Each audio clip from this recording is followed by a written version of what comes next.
வணக்கம். மிதுன ராசி ஐப்பசி மாத ராசி பலன்கள் 2025. மிதுன ராசிக்காரர்களுக்கு ஐப்பசி மாதத்தில் கிரகங்கள் மாற்றங்களால் எத்தகையான நற்பலன்கள் கிடைக்கப் போகிறது என்பதை பார்ப்பது தான் இந்த பதிவு. மிதுன ராசி என்றாலே புதன் பகவானின் ஆளுமை நிறைந்த ராசி, ஆட்சி பலம் பெற்ற ராசி. நுண்ணறிவு அதிகமாக இருக்கின்ற ஒரு ராசி என்றால் அது மிதுனம்தான்.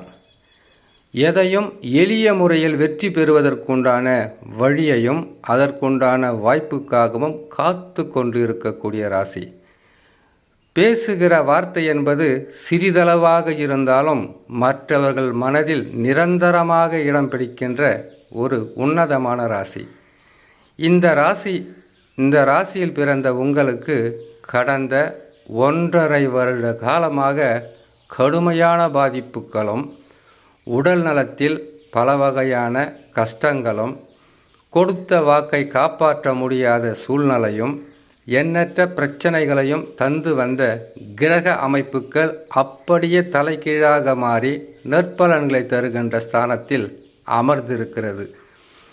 கிரகங்கள் தரக்கூடிய பலன்களை பற்றி அறிந்து கொள்வதற்கு முன்பதாக சந்திராஷ்டம தினங்கள். சந்திரன் 8ஆம் இடத்தில் சஞ்சாரம் செய்கின்ற இந்த காலத்தை சந்திராஷ்டம தினங்கள் 2.25 நாட்கள். இதில் புதிதாக தொழில் தொடங்குவது, வியாபாரங்களை ஆரம்பிப்பது, யாரிடமாவது கொடுக்கல் வாங்கலில் ஈடுபடுவது, வண்டி வாகனங்களில் வேகமாக செல்வது, இதை முற்றிலும் தவிர்க்க வேண்டும். அப்படி தவிர்த்தால் பெரிதளவு பாதகம் இருக்காது.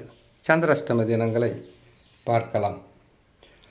வருகின்ற 28/10/2025 ஐப்பசி மாதம் 11ஆம் தேதி செவ்வாய்க்கிழமை இரவு 7:21 மகர ராசியில் சந்திர பகவான் சஞ்சாரம் செய்யும் போது சந்திராஷ்டம தினங்கள் ஆரம்பமாகும். சந்திராஷ்டம தினங்களிலிருந்து விடுபடக்கூடிய நாட்களாக 30/10/2025 ஐப்பசி மாதம் 13ஆம் தேதி வியாழக்கிழமை இரவு 2:54 கும்பராசியில் சந்திர பகவான் சஞ்சாரம் செய்யும் போது சந்திராஷ்டம தினங்களிலிருந்து விடுபடக்கூடிய நாட்களாக இருக்கும். இம்மாதத்தில் கிரகங்கள் தரக்கூடிய பலன்களை பற்றி பார்த்து விடலாம்.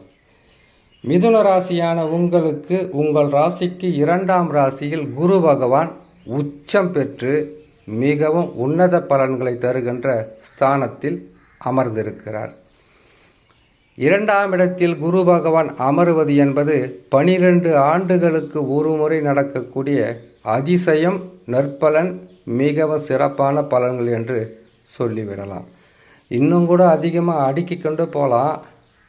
ஆனால் ஒருவேளை உங்கள் ஜாதகத்தில் தசா சரியில்லாமல் இருக்குன்னு வச்சுக்கங்களேன், அப்போது பலன்கள் என்பது கொஞ்சம் குறைஞ்சால் கூட நல்லது நடக்கும்னு சொல்கிறாங்க.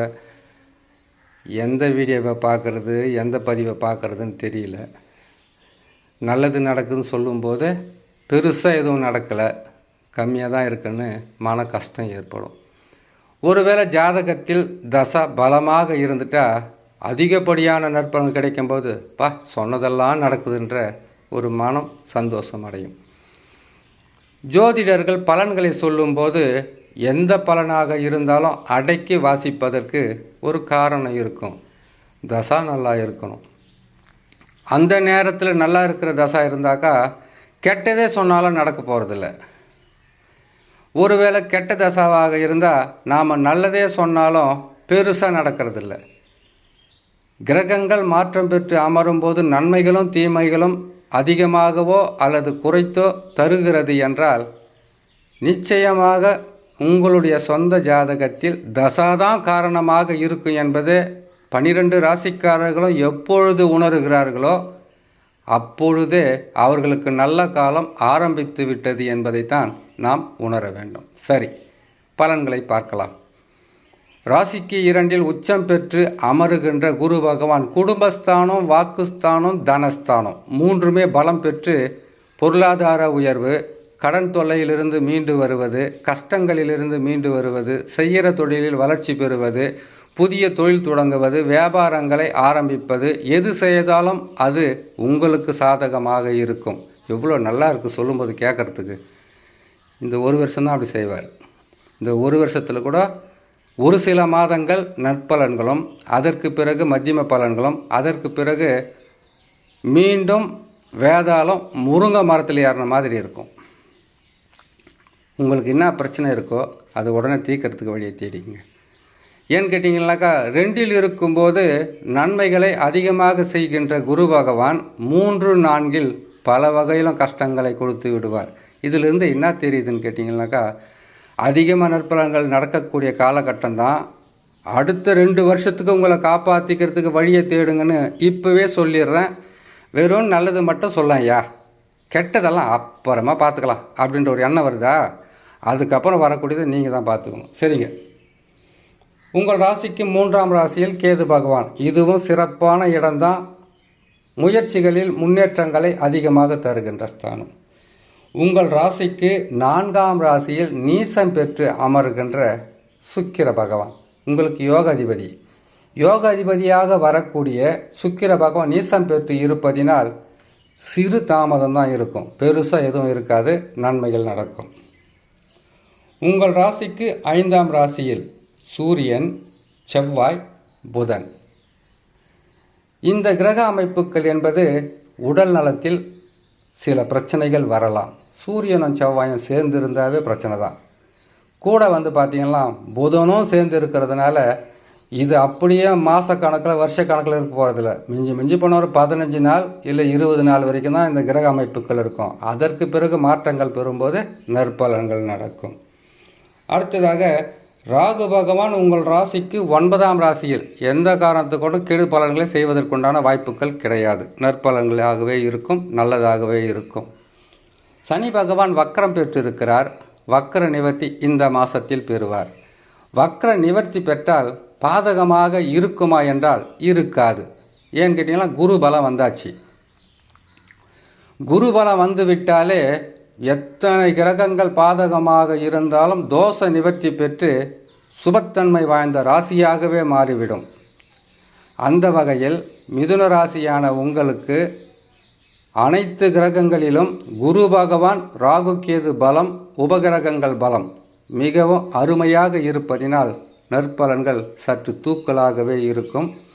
முதலில் நற்பலன்கள் நடக்குதுன்னு சந்தோஷம் அடைகிறதை விட்டுட்டு உங்களுக்கு இத்தனை வருஷமாக எது ரொம்ப தொல்லை கொடுத்துக்கிட்டு பிரச்சனை கொடுத்துக்கிட்டு இருந்தோ அதிலிருந்து மீண்டு வர வழியை தேடுங்க.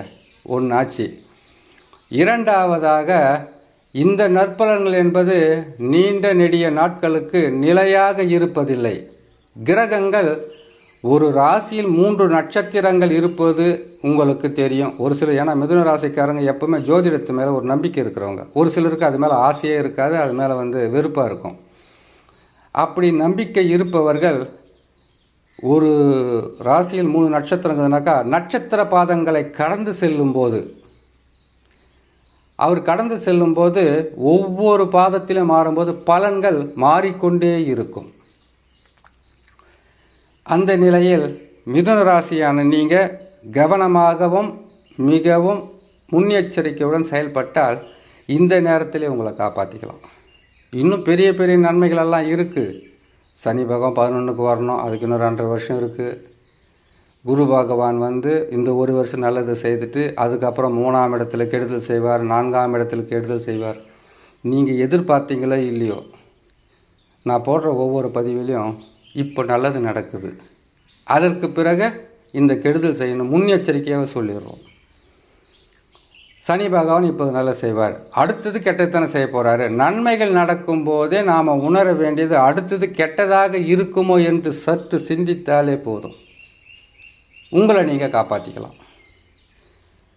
இது எல்லாம் எந்த விதமான உதவியும் எந்த விதமான எதிர்பார்ப்பும் இல்லாமல் ஒருவர் வாழ்க்கையில் பல வகையான கஷ்டங்களை அனுபவித்து அந்த கஷ்டங்களும் அனுபவ பாடங்களாக எடுத்துக்கொண்டு மற்றவர்களுக்கு எந்த விதமான எதிர்பார்ப்பும் இல்லாமல் உதவியாகவும் அவர்களை காப்பாற்றி கொள்ளக்கூடிய ஒரு மிகப்பெரிய பலன்களாகவும் சொல்லுவது தான் ஒரு ஜோதிடரின் கடமையாக இருக்கும். இந்த நிலையில் மிதுன ராசி நன்மைகள் நடக்கும். அப்படி தடையாக இருந்தால் ஜாதகத்தில் தசா சரியில்லாமல் இருக்கும். அதற்கு பரிகாரமாக நீங்கள் செய்யணும்னு கேட்டிங்கன்னாக்கா 9 கிரகங்களும் நவகிரகம்னு ஒன்று இருக்குது. அந்த நவகிரகத்தில் எந்த கிரகத்தினுடைய தசா நடக்குதுன்னு பாருங்கள். சூரிய தசாவா, சந்திர தசாவா, செவ்வாய் தசாவா, புதன் தசாவா, குரு தசாவா, இப்படி எந்த தசா நடக்குதோ அந்த நாட்களில் ஆலயங்களுக்கு சென்று நவகிரகத்தை வலம் வந்து வணங்கி வந்தாலே தோஷ நிவர்த்தி பெற்று நற்பலன்கள் அதிகமாக கிடைக்க ஆரம்பிக்கும் என்று சொல்லி இன்னொரு நல்ல பதிவில் உங்களை நான் சந்திக்கிறேன். நன்றி, வணக்கம்.